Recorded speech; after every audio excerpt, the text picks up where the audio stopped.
Scholes, it's 2. FA Cup winners for the 3rd time in 6 years, the 2nd of their 3 steps to heaven. Can Manchester United score? They always score. The big goalie's coming up. Peter Schmeichel is forward. And the treble looms large. Manchester United are the champions of Europe again.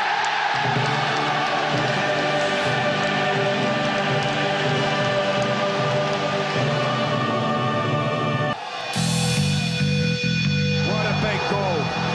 This is for Arsenal.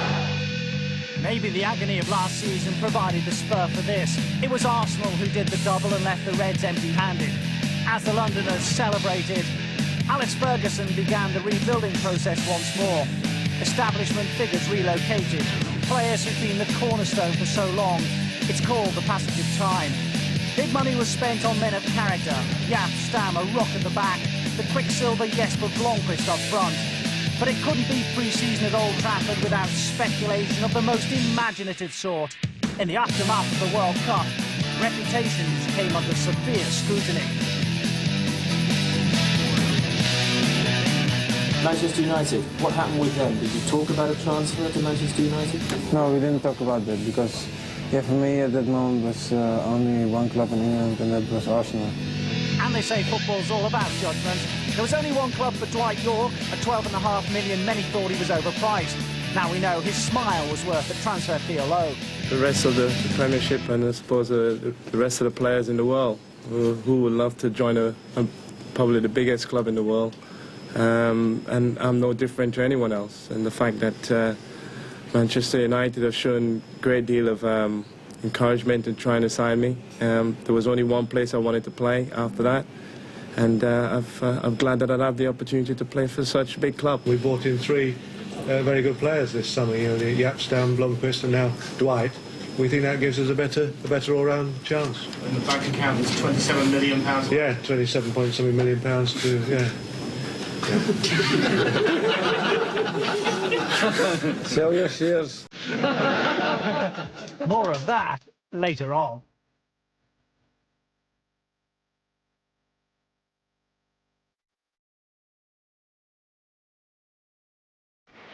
Seems a lifetime away now, but the season kicked off in familiar fashion in sunny August. The charity shield against Arsenal, the Reds' new signings needed bedding in. Happily, the captain was back.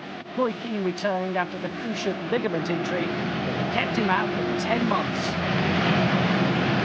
Vieira. Both Anelka and Bergkamp going for this. Bergkamp's back heel, Anelka's still there. It might come for Overmars! Well, Mark Overmars does it to Manchester United again. Overmars. Oh, and Christopher Ray put in by Anelka. Back to Ray again. 2-0.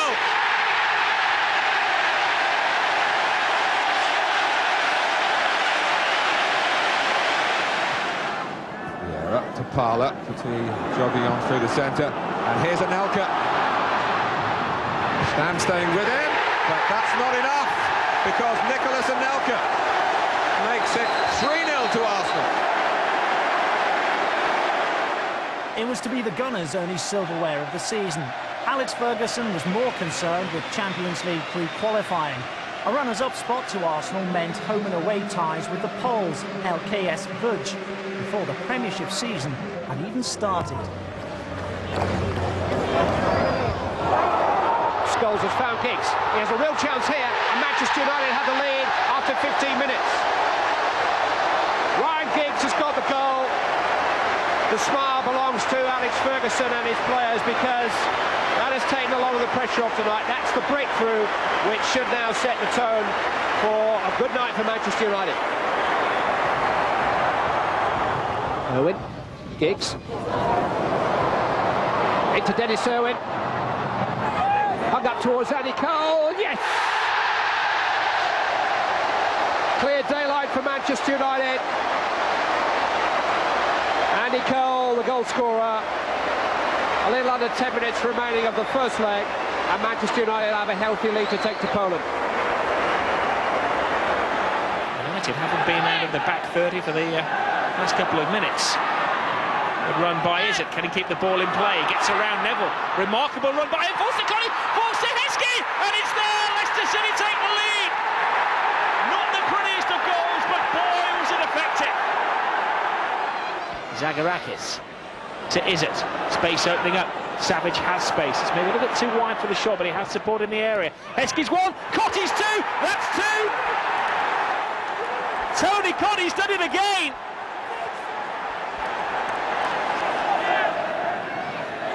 Giggs dips it in. First to it. Leicester head. Beckham with the shot. Takes a deflection. And it's a goal. Teddy Sheringham's first touch. Maybe a fluke, but it's given Manchester United a chance.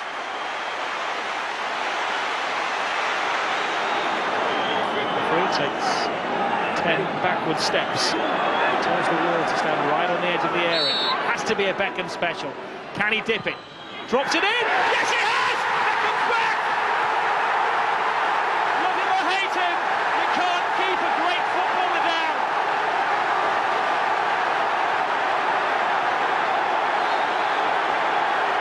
Oh, what a joyous moment after a summer of torment for David Beckham. Villain. His manager will only tell you what a highly talented player he is. Look at that. Little room to play with, but opening day perfection. The World Cup, have you lived it over 1 billion times and all that? Yeah, I have done, you know. It was hard at first, obviously, because there were so many things being said about me again in the papers. You were the hero, what, 3 days, exactly. Was it? 2 days before I was a hero, and the next day they wanted me hung up, you know. Obviously, you know, when you get sent off in any game, it's going to be a low. But, you know, life goes on, and there's more important things in life than football. At home, adored. Away, the vitriol had reached ludicrous levels. Tabloid tales of West Ham hell for Beckham widely off the mark. The boy David was to face taunting all season. To his eternal credit, he's handled it perfectly. The game itself will be remembered for the handball that never was. Neil Ruddock on the far post. Oh yeah, Dwight York made his league debut as well. United then had to dot I's and cross T's for the second leg in Poland. A thoroughly professional performance in which they created the best of the chances. And though eventually it finished goalless, the Champions League campaign was off and running.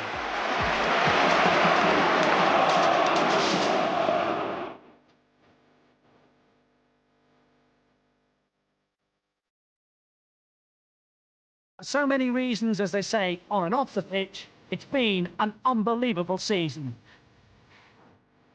In September, Rupert Murdoch's B-Sky B company launched a bid to take over the club with an offer that shocks football. They want to win the league. We want to win the league. They want to win the cup. We want to win the cup. They want to have the most talented players and the best manager, and so do we.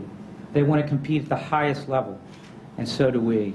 And they don't want us to go mucking up things which don't need to be changed. And we have no intention of doing that. But the boardroom rhetoric cuts no ice with the rank and file. Demonstrations are organised and skillfully coordinated as the protests kick in from all sides. It's no good following the line of let's wait and see. It's now we've got to stop it, not 5 years down the line. I think the club should belong to the people.